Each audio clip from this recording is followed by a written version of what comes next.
Joining us now is Natalie Patterson, Director of Training and Programs for BEAM.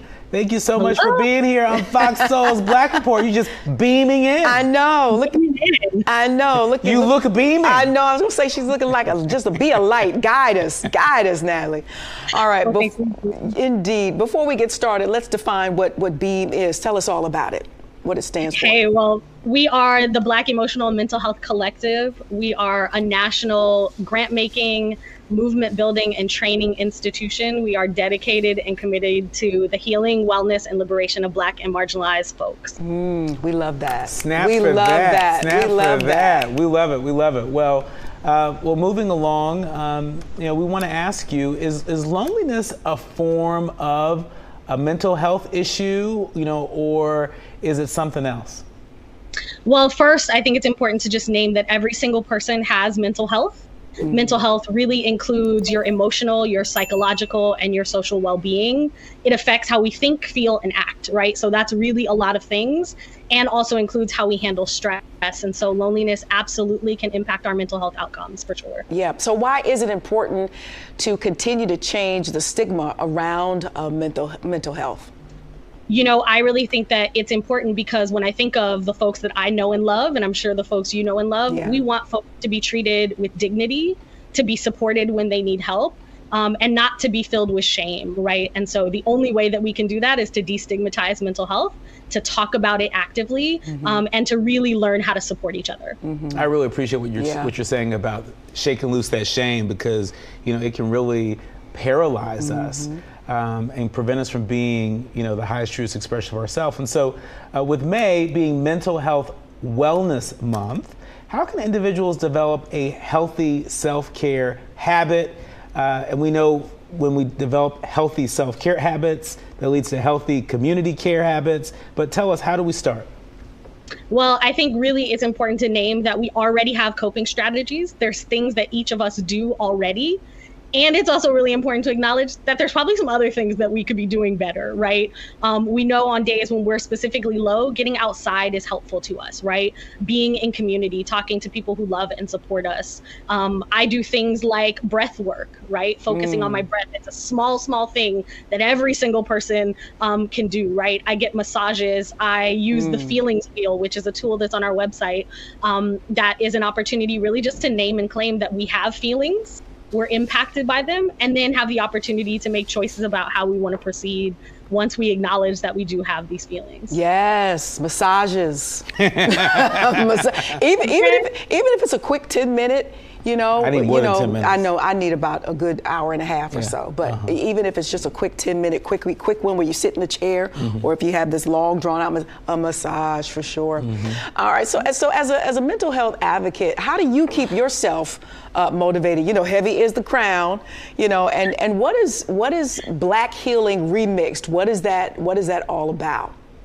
So I keep myself motivated because I'm in community, right? I am around and supported by people who love and see me fundamentally, who remind me who I am and whose I am. And I think that's really, really an important component of, how I can navigate my own mental health and wellness, really. I love that you mentioned Black Healing Remixed. Yes. Because it is a summit that we do every single year. It's an opportunity to invite community to reimagine what healing together can look like. We recognize that ancestral wisdom is a part of our culture. We honor that our grandparents and our aunties and our parents taught us really amazing things. And we're growing up in a time that never existed before, right? And so there might be new things we need, new strategies, new coping mechanisms. And so Black Healing Remix is really an opportunity to come together. We have a panel discussion, we have healing-centered activations and activities, we have a kids zone and music and food always, and gifts. So it's going to be a really amazing summit this year. I love it. And it's the smallest things, that speak to connection, like, putting a little sugar in the greens. Now, even though I don't follow my grandmother's suggestion, it's just about connection and passing on those narratives that really can help when you talk about emotional and mental well-being. I love that. Thanks for mentioning that. I love that. I'm sure my mom is watching this right now, and she's double clicking on the ancestral wisdom. Yes.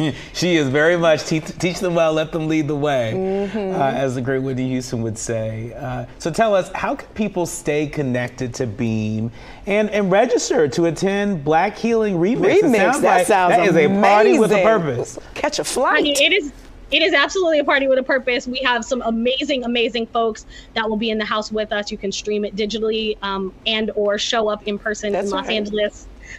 You can go to our website, remix.beam.community, to learn more. Our website, beam.community, or of course on Instagram _beam.org. That's amazing. We love what you're doing. Yes. This is really incredible stuff. That's that good trouble. And especially considering, you know, the darkest days of the pandemic, you know, now they're sort of fading behind us. But, you know, before we go, can you share with us, are there any lessons that you glean that really help to sort of shape Beam 2.0 as we move forward? Any lessons that you've gleaned from the darkest days of the pandemic? We rest on that. We know that our folks deserve to be held in dignity. We know that we are better together. We know that in community, so much is possible. And really learning from our ancestors, learning from the folks that came before us. These are all things that we can learn, that we know. And sometimes are hard to access, but really engaging our mental health, engaging daily practices, and continuing to go back into community and be loved and supported, and showing that love and support for others is really what we continue to come back to. Yeah, and even throughout the pandemic, unfortunately, we were still dealing with what people are calling an epidemic, which is these mass shootings and the fallout, and how desensitized we have become. Allen, Texas, over the weekend became the 199th mass shooting. Your advice, Natalie, on how we can stay sensitive, how we do process it, how we just not scroll past it on social media and just keep it moving. We're taking this in, whether it involves our community or not. A little bit on how we process that. The thing that I say, number one, is remember your boundaries. Right? We are inundated with so much content each day. It is challenging for any human to process these kind of awful occurrences. And so number one, being mindful of yourself, right? There are days when I absolutely can engage and be on the front lines of these conversations. And there are other days when I absolutely cannot, right? And that's okay, right? And that is absolutely okay. It is knowing what feels good and right for you, having a practice of checking in with your emotional well-being. For me, it's having a therapist, it's having a community and a council of wise support. And I think it's really about just continuing to engage your emotional experience and being honest about what feels good and right for you in this moment. We love what you're doing. We love the movement that you're building. Please, please, please come back again to FOXSOUL's Black Report again very soon. Yeah, Natalie Patterson, we appreciate you so much. You're an official soulmate, girl. We definitely got to have you back. Just love the energy. The energy is amazing, and you look super cute. You're beaming. Thank you. Thank you so much.